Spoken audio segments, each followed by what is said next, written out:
Okay, so on behalf of the Donald P. Belisario College of Communications, we want to welcome you all this evening to this week's Speakers Forum, sponsored by the Norman Everly Professor of Practice and Journalism program. Our guest tonight is Sue Snyder, a longtime education reporter at the Philadelphia Inquirer, who was part of a team that won a Pulitzer Prize for coverage of violence in the city's schools. Sue's particularly adept at developing and cultivating sources, a trait made even more valuable when COVID-19 severely curtailed journalists' access to news and newsmakers. I'm Chris Ritchie, a journalism instructor here in the college, and I'll be your host tonight.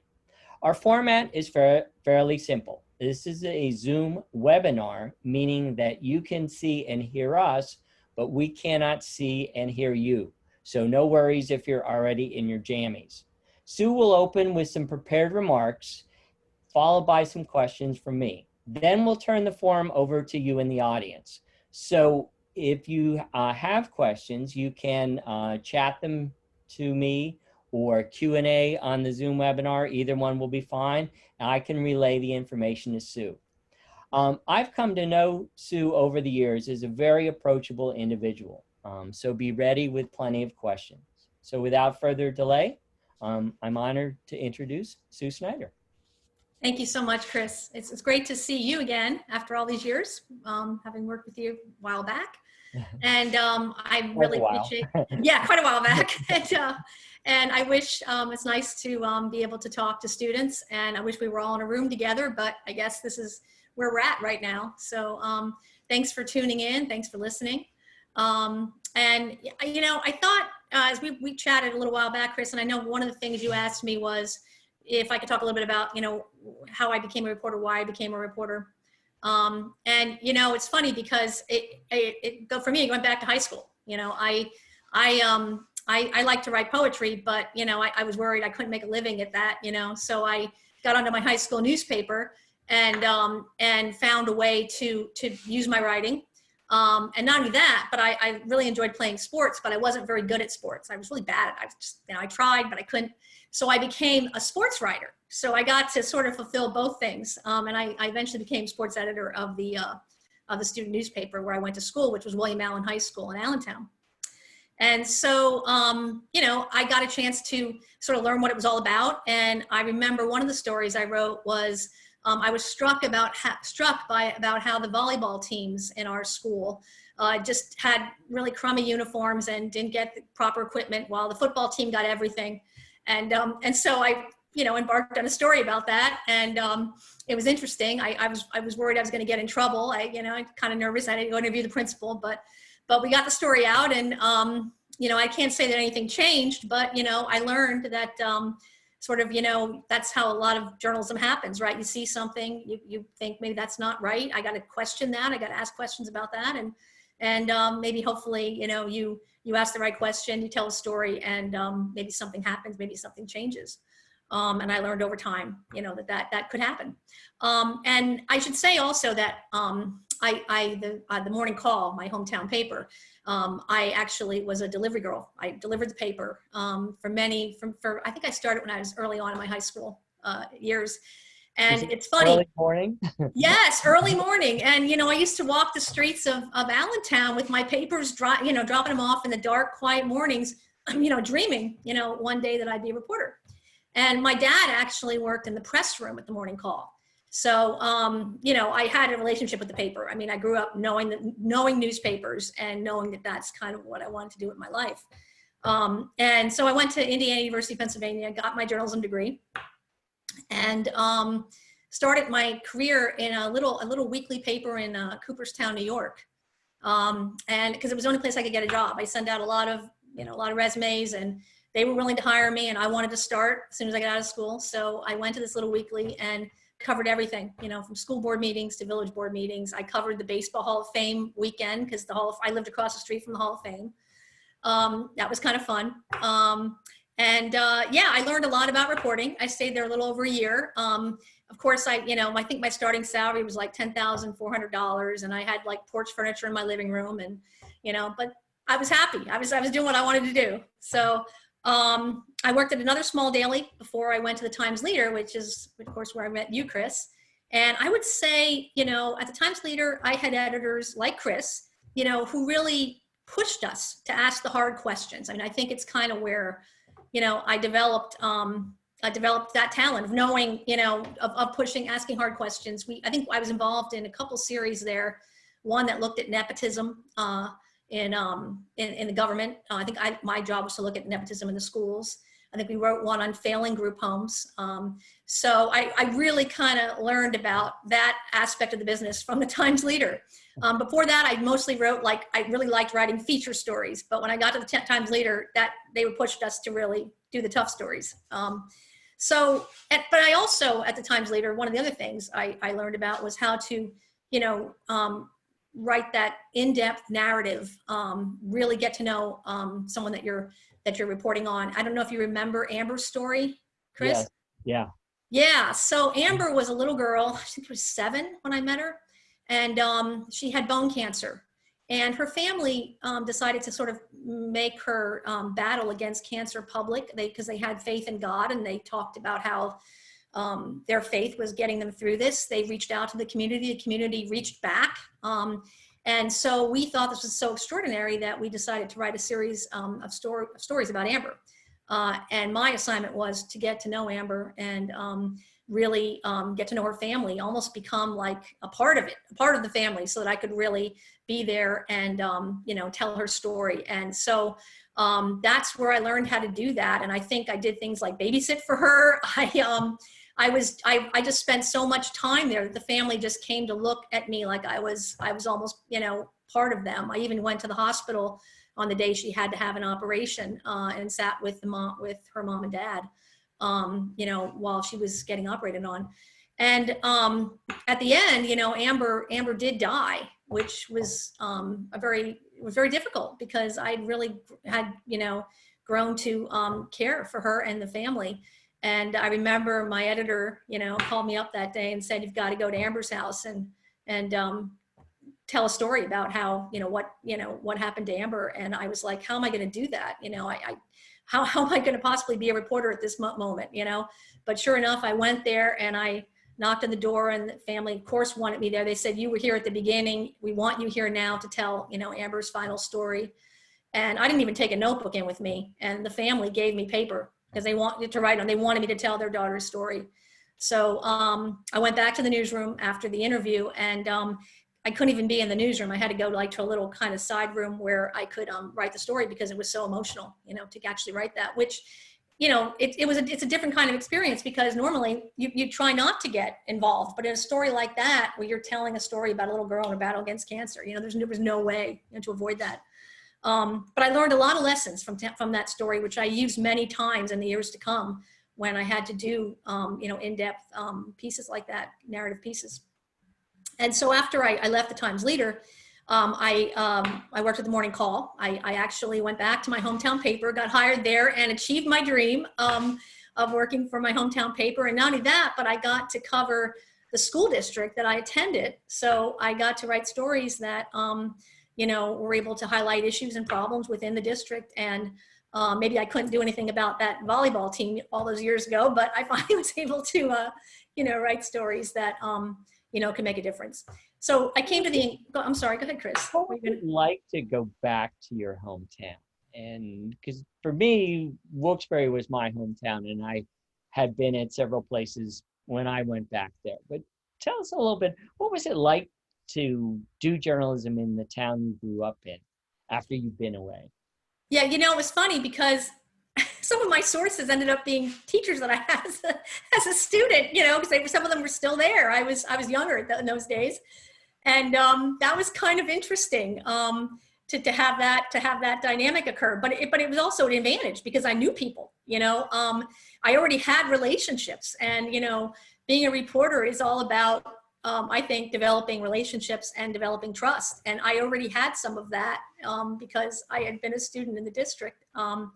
And you know, it was interesting because I think, like, you know how, like, you sometimes have dreams. I don't know if you've ever had this, but when, like, you wind up back in high school, like you hadn't graduated. I had some of those dreams, like, early on, but once I actually went back as a reporter, I didn't have those dreams anymore because I actually did go back. But, you know, I enjoyed my 9 years in Allentown and covering the district, and I had, you know, the opportunity to do some really, really interesting stories. I profiled, there was a class that they had started that was actually held for ninth graders at the local hospital. And it was basically to get the students involved. It was at-risk students, and they wanted them to be able to get involved in careers. And so I wrote about these students and what happened in their personal lives throughout the year. And it ended up being, I forget, 6 or 7 part series. And it really drew a lot of community attention to the kinds of challenges that many students in our local community face just to be able to get their education. So it was a rewarding experience. I loved going back to my hometown, and I really didn't plan on leaving. And then the job came up at the Philadelphia Inquirer to cover the Philadelphia Public School District. And I applied, and after several interviews got hired, and you know, started to work in Philly in 1998, covering, you know, the city school district, which was an incredible challenge because it's this huge, at that time it was like over 200,000 students. It was like, you know, a large city, you know, and I had so much to learn. The learning curve was incredible when I got there. And luckily there was a lot of great journalists here who, you know, helped me along the way. And I covered the district for a decade, I think it was. Before I moved over to higher education, to cover higher education, and which is what I do right now, which is what I've been doing. So yeah, I mean, I think the district was a great experience, but after 10 years, I was ready to try something different, and that was actually before we did the series on school violence, because I was actually covering the higher ed for 2 years before I went back to do the series. Which happened because they decided to assemble a 5-person team to you know, look into violence in the city schools. And they asked me to join it since I had covered the district for 10 years and had a source list that was many, many pages long. And so, you know, they asked me to get involved because I could reach out to all of those sources and get some really, it turned out, key information, you know, for our project. Let me ask a little bit about sourcing. And, you know, the idea of when you went to Allentown, this was the town you grew up in, and so they're natural. And then you said that going to Philadelphia and this massive bureaucracy, and, you know, you didn't know people. I mean, how did you get to the point where you were developing these sources in this really big, kind of intimidating atmosphere? Well, one of the things I did early on was I tried to go to as many meetings as I could in terms of school board meetings, you know, community meetings, parent meetings, because, and every time I'd go, I would try to talk to as many people as I could. And I always got like their phone numbers, their emails, and I kept added them to that list I had. So, which proved key, you know, time and time again when a major story would occur, because I had people I could reach out to. And, you know, one example of that was there was a little boy who was shot and killed outside an elementary school. And it happened to be an elementary school that I had been in before, and I knew teachers there. And I was able to get, you know, because when a shooting like that happens, you know, you can't, everything gets locked down. Yeah. But I was able to reach his teachers because I had their numbers, you know, and so that, and I had something other reporters didn't have because I invested that time. So that's something I still do to this day. I try to, you know, take people's name, you know, their phone numbers, their contact information, their email, whatever they've got, so that, you know, I can do the same kind of thing. And it's become really important with higher education because there's, you know, the school district was one entity. So yes, it was a big entity, and I had to like learn all, you know, learn who the principals were and the teachers and, you know, the community members, and the city council was involved, and then the state legislature was involved, and there was all kinds of people to know.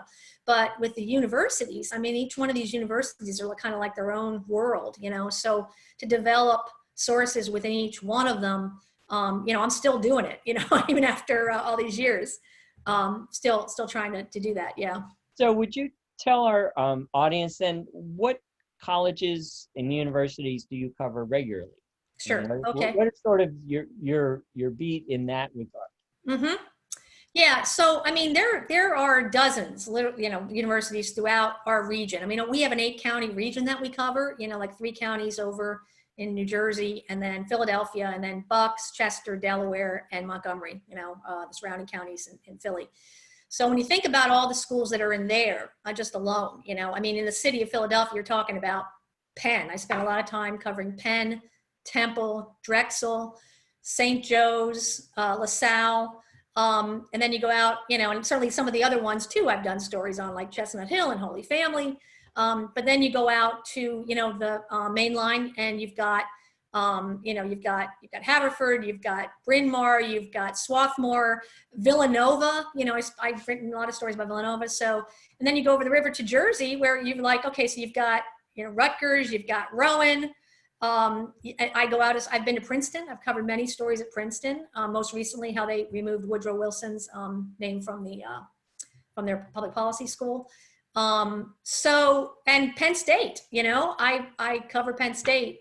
So I make many trips out there. I probably come out there 4 or 5 times a year to cover different stories. And most recently, I was there in August to write about how the community was getting ready for the return of students to campus. And before that, I was there to cover Thon in February, and spent several days there covering Thon like we had never covered it before, from every facet, and really enjoyed that. So yeah, I mean, it's a lot of schools, and I guess, my approach is I try to do a lot of trend stories that sort of touch on a lot of different schools, so I'm not just writing about one school, because it broadens the audience interest.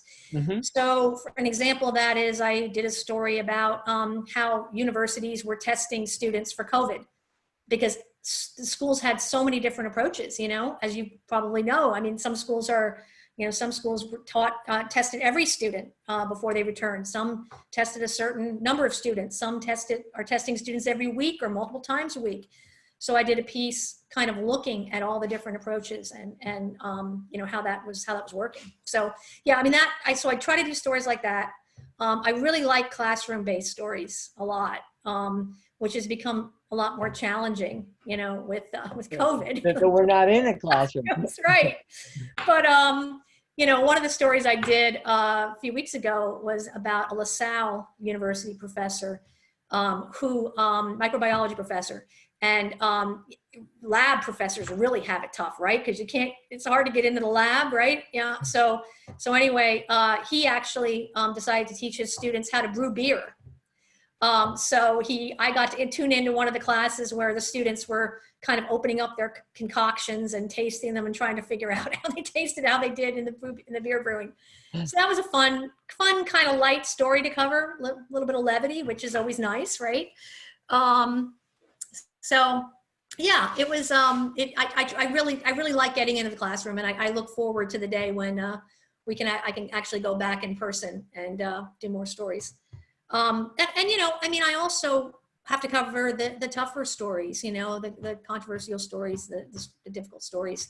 One example of that is, when Tim Piazza died, mm-hmm. a student who died at Penn State a few years ago after the fraternity party.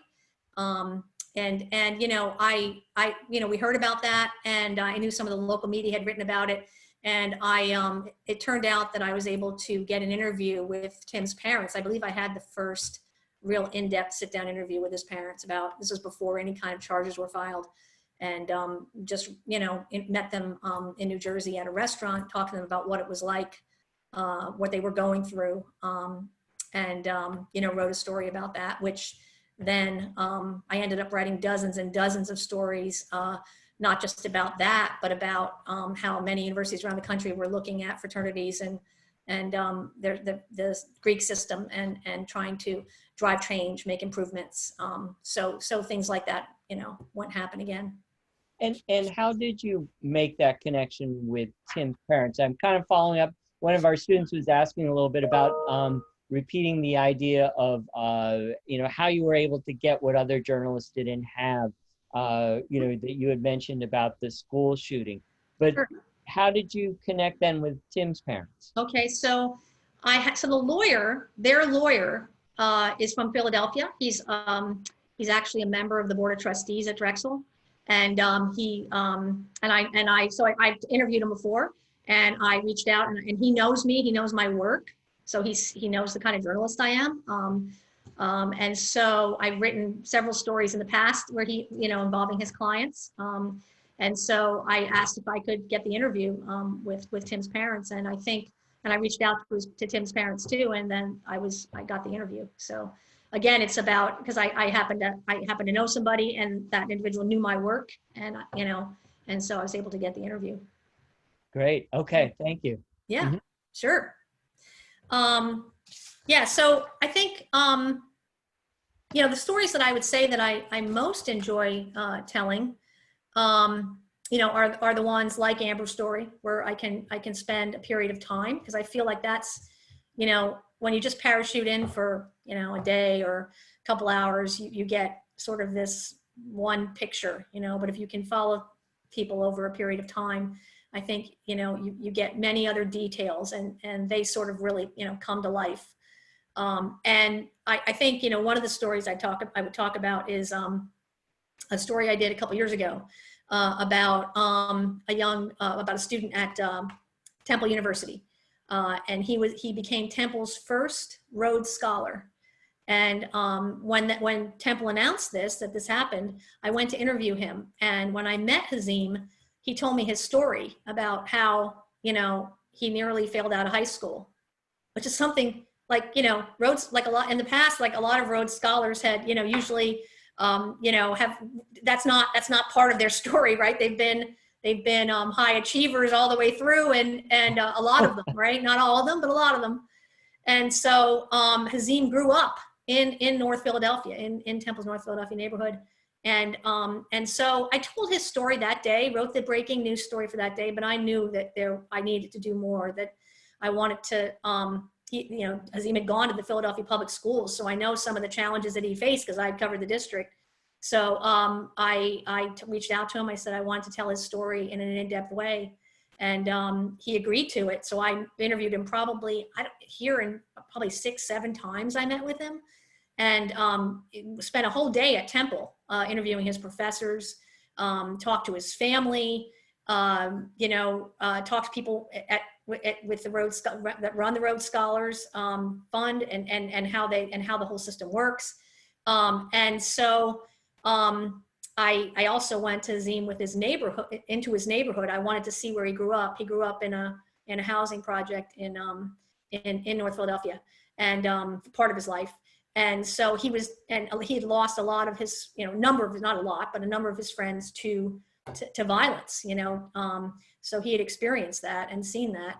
And so I went to his neighborhood, and he was showing me around and telling me about his neighborhood. And we were at a store, a corner store that he would go to as a kid. And there was all of a sudden there was bang, bang, bang, bang. And there was a shooting, drive-by shooting when we were there, which, made very clear, the kind of the neighborhood that he grew up in, and some of the dangers that he faced along the way, along his journey. So that was part one of our series, was his life, how he, overcame his obstacles, how he went to Community College of Philadelphia, started out in remedial classes and became an honors student, and then went to Temple and became a star, and then became a Rhodes Scholar.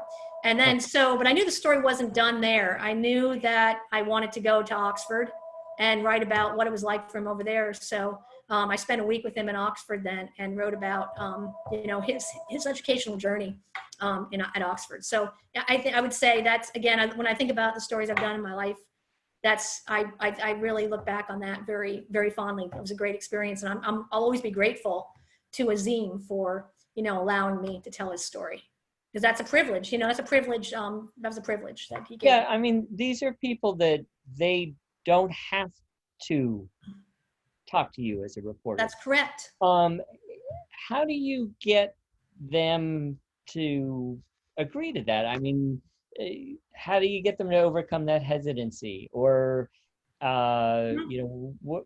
what do you do to make them see that it is a good thing?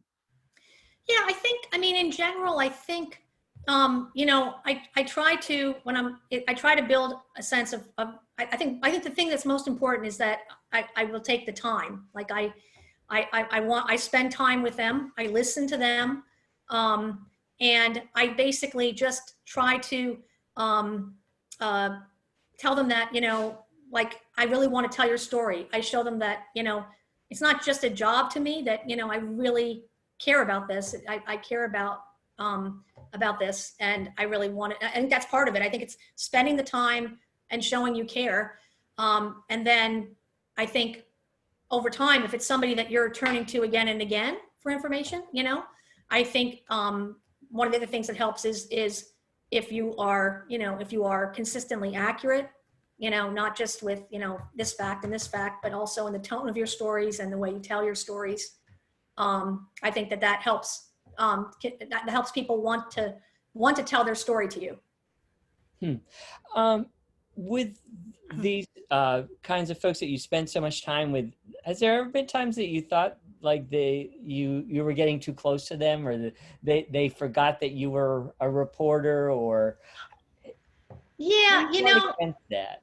Yeah, I mean, I think, and yeah, I think and I think for me, like, especially if I'm talking to somebody who maybe isn't used to dealing with a reporter, because I've already had times where I do an interview and then someone will call me back and say, oh gosh, I wish I hadn't said that, or can you not use my name, or can you take that off the record? And if there's somebody who doesn't routinely deal with the press, who doesn't necessarily know how those work, I usually say sure, because I think you have to now, like if it's the mayor, Right. or Sorry. superintendent, people who should know and have dealt with press, then no, but I think you have to be careful with that, and sort of, I mean, you're telling people stories, so you have to really be careful with that, I think. Yeah. Okay. I've got a question from one of our instructors, and in talking a little bit about this in the COVID era. Many of the people that are usual sources for student journalists, especially those in local government, business, they're not in their offices, right? Because we're all working from home. Sure.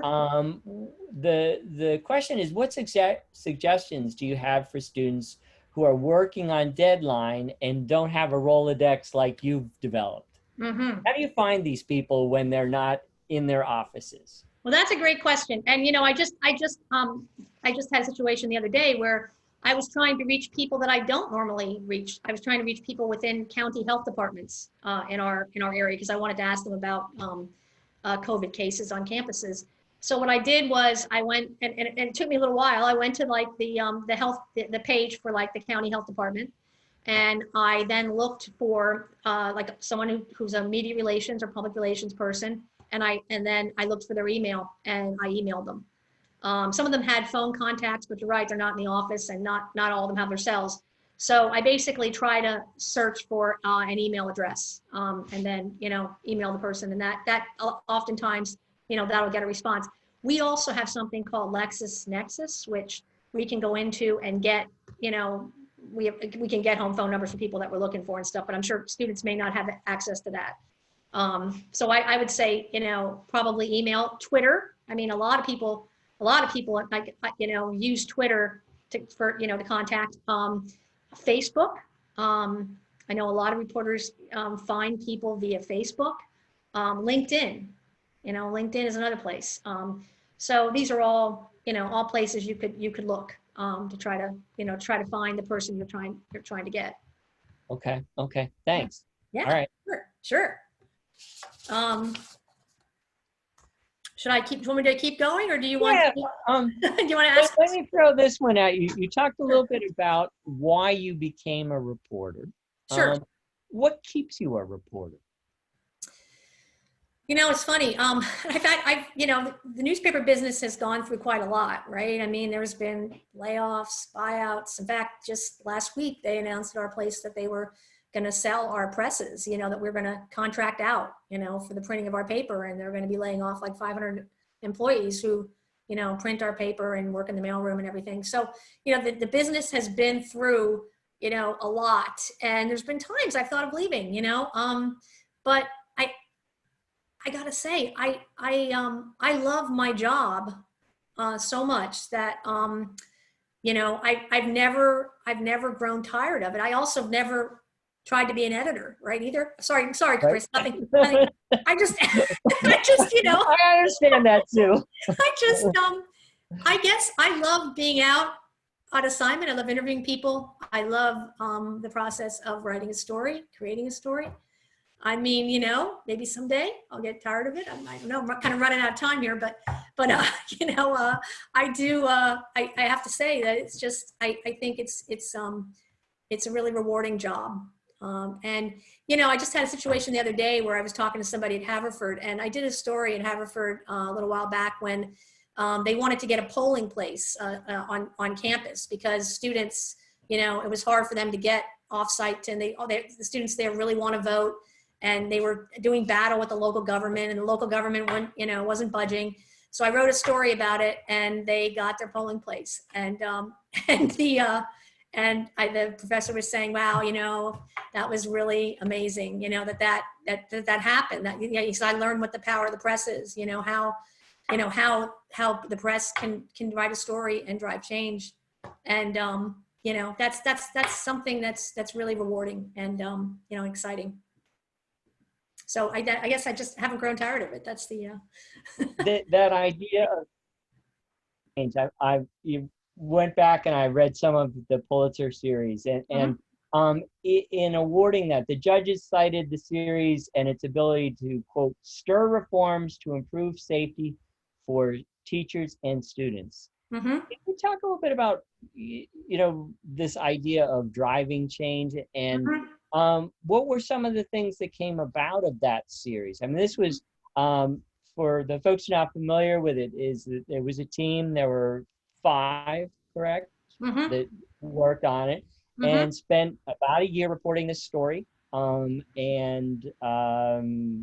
talked to just countless numbers of students, teachers, faculty, administrators, experts, law enforcement, and it was for public service that they were awarded.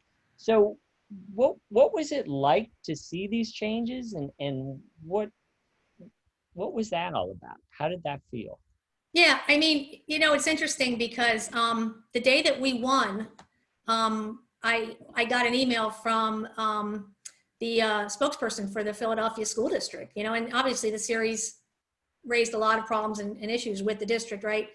But he congratulated us, and he said, and I don't have the email right in front of me, but it was basically, thank you for helping to make our schools better, which was an acknowledgement, of the work that we did, and that was really powerful.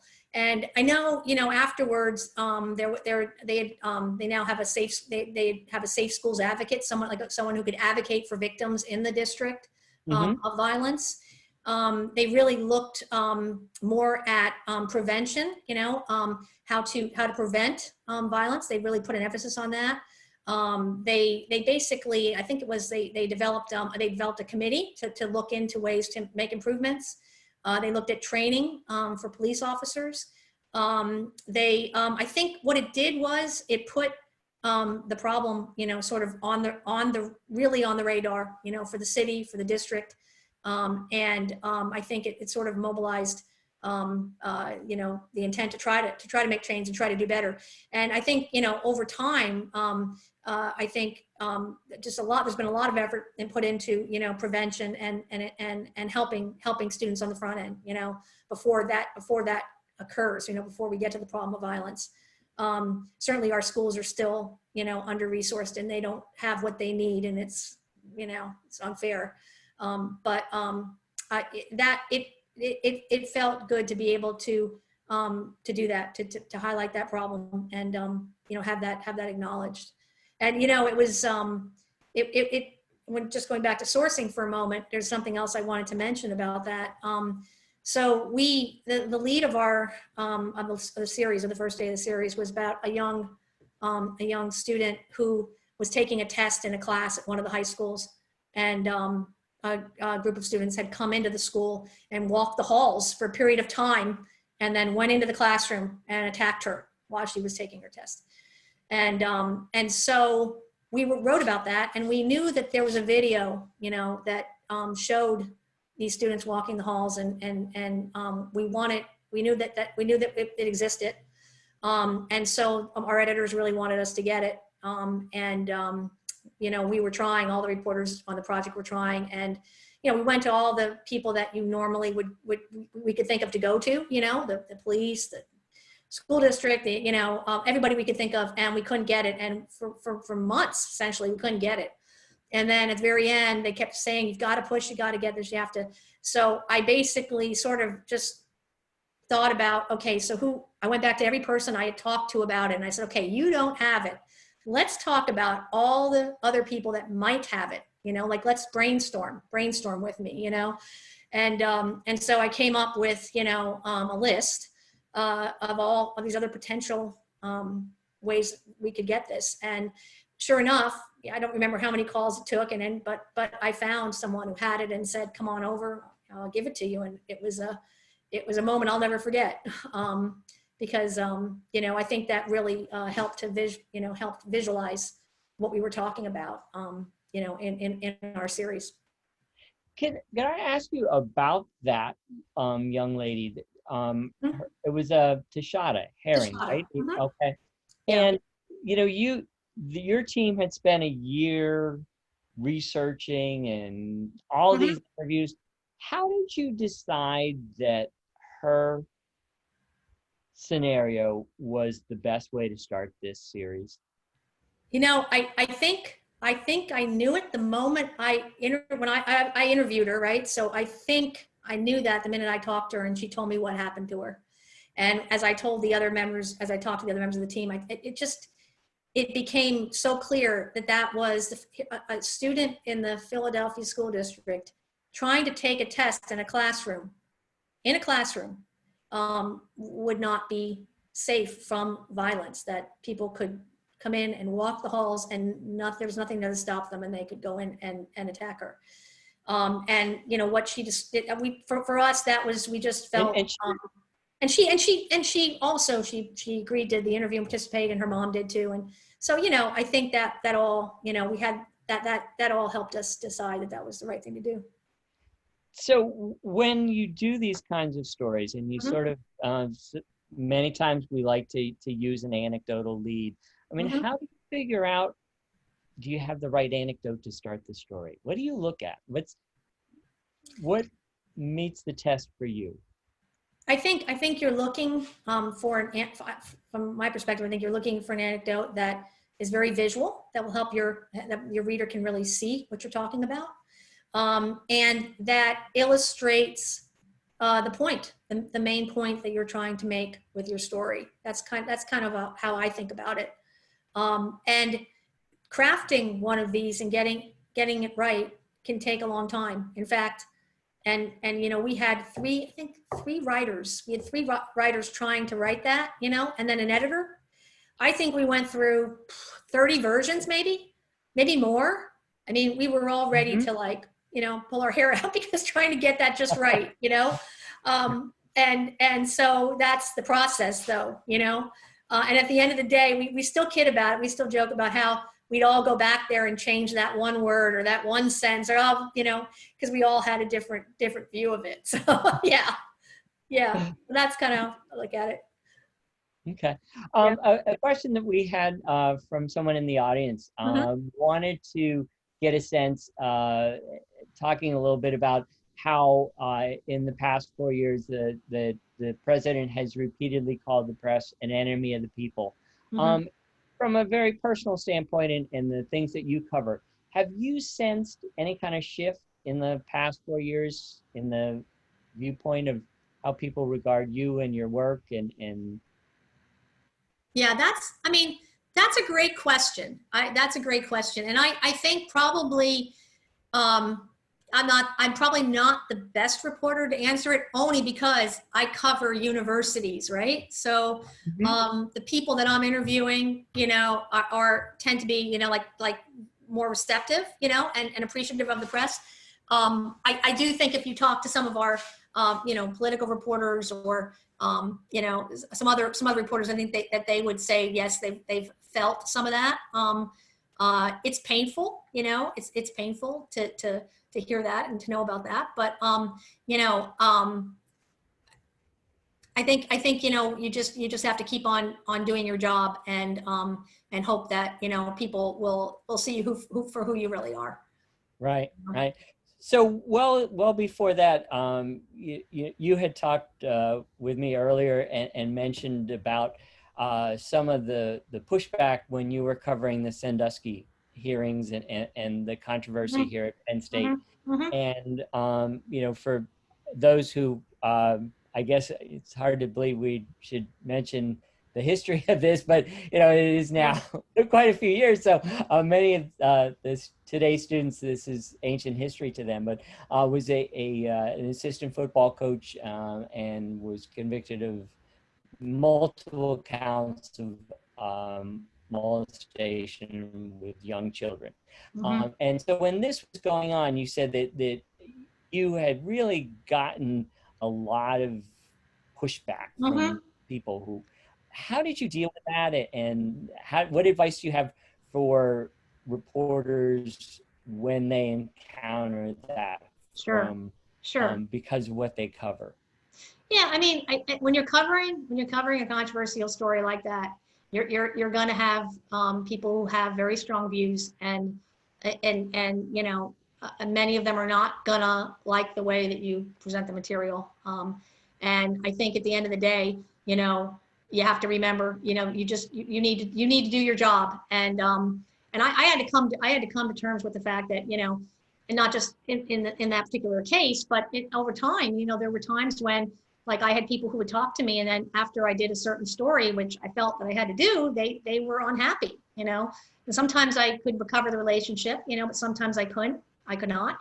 And that's painful. But at the end of the day, you have to do your job, and that's the most important thing. And so, I think, but I'm not going to tell you don't feel it. I'm not going to tell you it doesn't hurt. That it doesn't bother you, because it does. I've had some sleepless nights. I've had times where I have dreams about the stories I'm writing. I wake up, I'm still dreaming about it, but at the end of the day, I think I also say that sometimes, we'll get criticism, and I think the criticism is fair. Sometimes I don't get it exactly right, or the tone isn't exactly right, or maybe I need to, I need to look at this other aspect of the story or whatever. And, then I have conversations with my editor and try to figure out, what we can do. Because, nobody's perfect.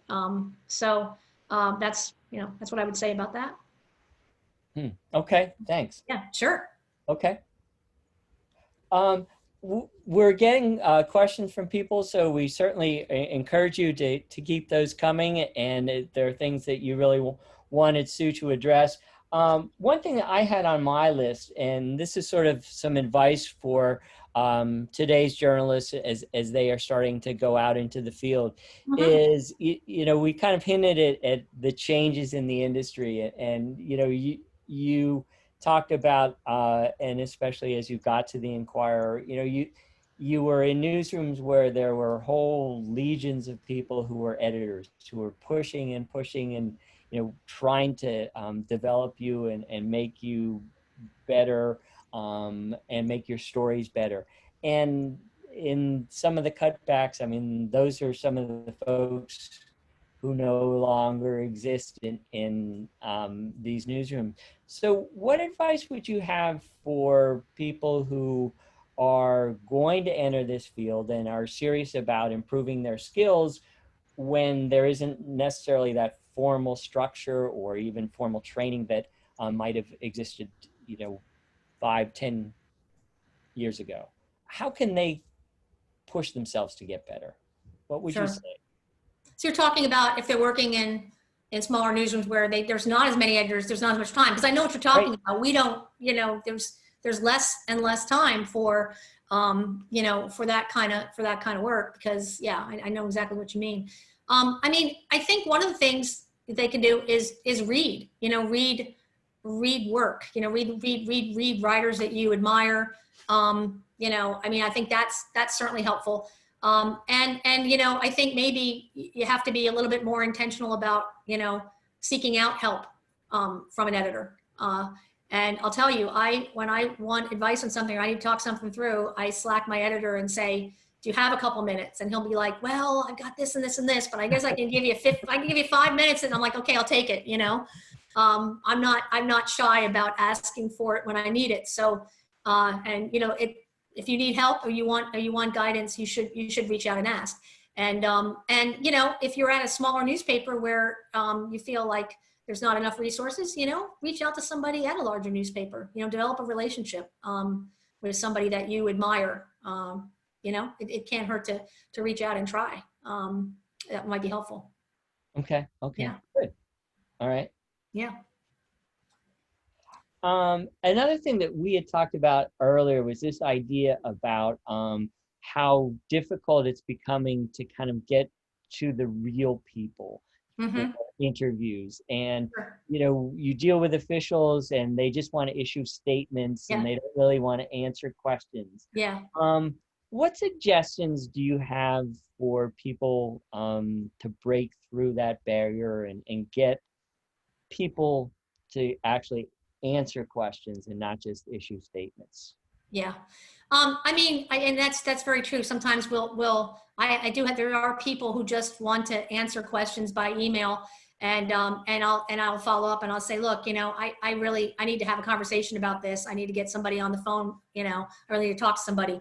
And sometimes that works, sometimes it doesn't. At the end of the day, if you feel like say you're trying to find something out about a certain institution, right?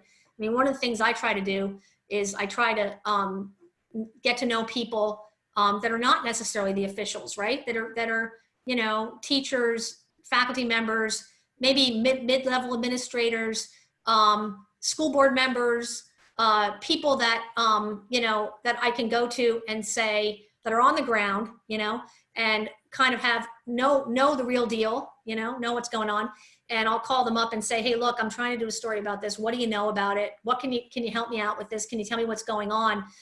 So I can actually know what's going on then before I even have to go to the officials. And then I go to the officials and say, well, look, I know A, B, and C. So you don't have to talk to me, but you can't control whether I'm going to do a story or not. So, you can only control to some extent, whether you're going to have a role in that story, so I think that helps. If you can get some of the information, you can then use that, as leverage. And a lot of times, people that I talk to will give me, say, well, here, I have this email or I have this document. So then you have something in writing, which becomes, and I find, once you know something, I think people in official positions are more likely to want to talk because they're going to want you to understand the full picture. So, I mean, that's something you can try, you can do. If that helps. Okay. The hardest thing, I think, No, it does. I was gonna say the hardest thing, I think, about being a reporter now and covering higher education is just trying to make sure that I pick the best stories to do, because there are so many stories and so many things to write about. And, a lot of times I feel like I need an air traffic controller more than an editor, to try to figure out how to land the planes, which ones I can keep up ahead, which ones I can bring down. It's just, and it gets harder all the time. And, especially with having to, put a lot of things online first and then come back for a story for print and having to tweet, and, it's a lot. And so, and there are, a lot of newspapers have fewer staff members to do the job. So it becomes more challenging all the time. We have a question from the audience. Is let me let me zoom in a little to see it. So the question was, have you noticed many changes over your career in the practice and standards of journalism? For example, writing stories in the first person and things, is it a different journalism than when you started, Sue? I guess is what person wants to know. Well, I mean, it's different journalism in the sense that when I first started, all I had to do was write that story for print, that was it. Now there's just so many more wheels you have to have in motion, right? To basically, to get them and being first with the story, but only having to be first in print. But I mean, I think in terms of like first person stories, I don't know that I can answer this with any, I can tell you what I think about it. I don't know, I mean, I think what I've seen over time is that those stories really tend to resonate with readers, when people sort of open up about something that's occurring or whatever. So, it all depends, what you're, what you're writing about. And I mean, if you're, I wouldn't say like for instance, I cover, since I cover colleges, I wouldn't go on there and write a story about, I don't know, or a first person story about something that, I mean, you have to remember that you have a job. I have a job as a reporter to cover colleges in a fair way. So I'm not an opinion writer, but if I wanted to write a first person story about, I don't know, I'm trying to think of something like, I don't know, about the Eagles, about how I miss going to Eagles games, or I miss this, something like that. I mean, I think, that's okay. I mean, I think then I think readers, like I said, really kind of connect with those, with those stories when, and I don't know, we do enough of them. Maybe we need to do more. I don't know. Okay. I don't know if that answers another question. Yeah, I'm not sure. We'll see if it doesn't. Maybe the person will want to circle back. So a question asking a little bit some advice on covering the administration. In particular, some of the concerns, you saw that in the faculty senate, but the idea that criticized for its lack of transparency on COVID. Any suggestions for students pursuing that story? I mean, if you could put yourself back in the day that you were a college journalist covering your college, how do you get the administration to answer a question like that? So I would imagine that they, I mean, I usually typically, if I can't get like an official to answer a question, like the president or one of the administrators, then I would go to the press office and, I would say, look, I'm writing a story on this. I've interviewed the head of the faculty senate. I've interviewed students. I've interviewed, and this is what they say.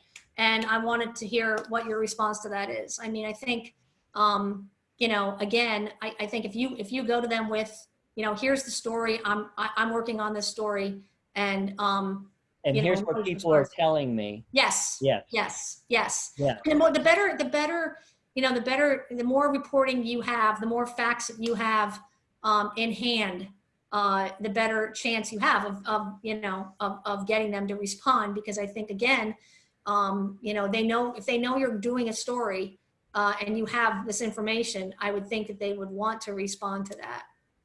Right. So whatever the topic is, Right. Okay. Yeah. Okay. Yeah. Yeah. Another one asking, do you blog or do you podcast about your beat? And if not, would you consider doing it? One more thing on your to-do list. Yeah, right. Oh, wow. I think there's a growing demand to do that kind of thing, to blog, and I did have a blog at one point. I'm trying to think how long ago that was, but I actually liked having it because it was a place for me to kind of, if there was something maybe, that I thought was just interesting, but maybe didn't make a full story, I could go to the blog and put it out there. It was also a way to get like little news things out pretty quick, but our blog sort of fell away. They stopped doing that. But I thought we actually have a big running blog now on COVID, which all the reporters contribute to. So we haven't stopped doing blogs altogether, but they stopped doing a lot of the individual blogs that the reporters had. I do think there's more, like we're doing more video stuff with reporters. One of our political reporters just did one the other day that I sent him a note about, because I thought it was great about, voting, and how to do your mail-in voting and what's important and all that kind of stuff. So I think over time there's going to be more of a demand for reporters to do that, because I think, we're looking for different ways to interact with our audiences, and that certainly makes a lot of sense. Okay. So yeah, I mean, I would consider it. Yeah. Okay. Yeah. Talking about COVID and coverage, and I'm going to ask you two questions. They might seem almost contradictory, but drawing on your area of coverage, your expertise, what do you think is the biggest education story that is COVID related? What's the Wow. biggest issue? That's a great question. I mean, I would say I think certainly one of the things I'm hard pressed to say what is the biggest, but let me just say financial. All right, I mean, no. well, certainly if I have to, I would probably say I need three. You got to give me three. Okay. All right. Well, Okay, give me three, Sue. So I would say, financial impact. A lot of universities, are really struggling. I mean, they got hit really hard in the spring, having to pay back, room and board, and they're spending a lot more money on safety protocols, and so yes, they got some stimulus dollars, but a lot of schools are hurting, and let's face it, a lot of the universities were hurting before the pandemic. I mean, I just today covered the Pennsylvania State System of Higher Ed meeting, where they're talking about, integrating two sets of three universities. So they're going to become a smaller system. And that was something that, like their enrollment has declined from almost 120,000 to now they're down to about 93,000. And that's over the last decade. So a lot of schools were struggling ahead beforehand. So, and the pandemic has added to that. And a lot of schools are struggling. And so I would say that's a big issue we have to keep an eye on. Secondly, certainly safety, that's, how are schools testing students? What are they doing to keep them safe? I don't think we know enough yet about whether, the cases that are appearing on campus are, going into the communities and what the impact of that is. I don't think we know enough. And so I think there's a lot of concern about that. So I think this whole safety issue. And then third, the education, it's tough, right? To not be in a classroom with students, to not have students on campus. Do all students have enough access to technology? I know it's a big issue in the K-12, realm, but have enough access to, technology they need and the resources they need to be able to learn. I think, I think colleges, maybe it's a little bit easier in that regard, but I think all three of those things are really important right now. And maybe I've forgotten one, but those are three that I would say that I really have my eye on. Do you think, and not just your own publication, but do you think those stories are being covered well by the news media in general? I think some of it is. I think we've done enough, or do I think we're doing everything we can do? No, I think there's a lot more that we should be doing. I know I try to do as much as I can, but I also know that, I wish I could divide or multiply so I could produce, a lot more stories. I think, we're not working in an office anymore, right? Most people are not. So we're all kind of in our homes. You don't have some of that stuff that happens in an office where you have reporters together and editors together talking, brainstorming about ways to cover things. There's still some of that done on Zoom, but, I think kind of we're missing out on that somewhat. But no, part of it is we've never gone through anything like this before. So I think we're all trying to figure out, the best way to report on this. And I think we talked before this started about how I've been monitoring all the COVID dashboards that all the universities have, right? And trying to, a lot of them are very different, you know, trying to figure out what they're really saying and what they're not saying. You know, trying to figure out if the information on them is accurate. And, you know, so I do think there's a lot of challenges, and I think we have a lot of work left to do. So, Okay. yeah. Yeah. And I'm going to ask you the flip side, and I have got a couple of questions that are coming in from students we want to make sure we get to as well. Sure. So, rightfully so, great preoccupation on COVID and its impact on education. Mm-hmm. What do you think is a story that is getting lost in the shuffle because of COVID in education?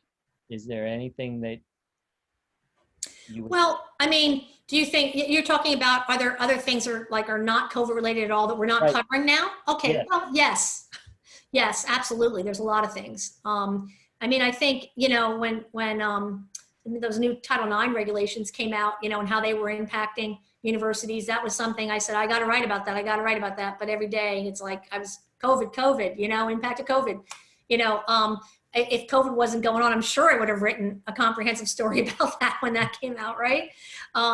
So, I mean, I think, yeah, there are stories that I haven't been able to get to because I'm really trying to you know, really focus on that. Yes, and then there's also a lot of you know, the whole issue with racial justice and, you know, making sure that universities are doing right in that regard. So that is something that I've spent some time covering. But yeah, there's a lot of issues that, you know, I think, yeah, that we're not getting to, and hopefully when this is over, we can get back to those. Yeah. Okay. So a question then, one that we often see, but I think is a little bit more tricky to navigate, is some recommendations for students to get their foot in the door in terms of newsroom internships or jobs. And I would add, especially now, given how disjointed everything is with COVID. So what would you say to a student who is maybe looking to graduate or trying to get their first internship? And how do you get in the door? So I guess what you're trying to do is you're trying to stand out, right? I mean, you're trying, because there's going to be, you have a lot of competition and maybe not as many jobs, right? And I think, although I will say that I think, especially at our place, we're looking to hire young journalists with a lot of social media skills and, you know, the ability to get, you know, to get the message out, to get their words out in all different kinds of, in all different ways, and which younger people tend to be better at, you know, than older journalists. But I would say, you know, you want to make yourself stand out. You know, I would be persistent. You know, I would call if you wanted to go to a newspaper. I would call there or email there. You find out who handles internships. Email, call. Don't give up. Maybe come up with a story idea. Maybe develop a story idea, and try to find out who the city editor is of the paper and send that story idea in. Because I'll tell you something. If there's one thing that gets a journalist's attention, it's a great story. So if you come up with that, you catch somebody's eye, and they'll say, "Wow, this is somebody who you know, who has some good ideas here. This someone is worth talking to." You know, couple ideas, yeah. All right.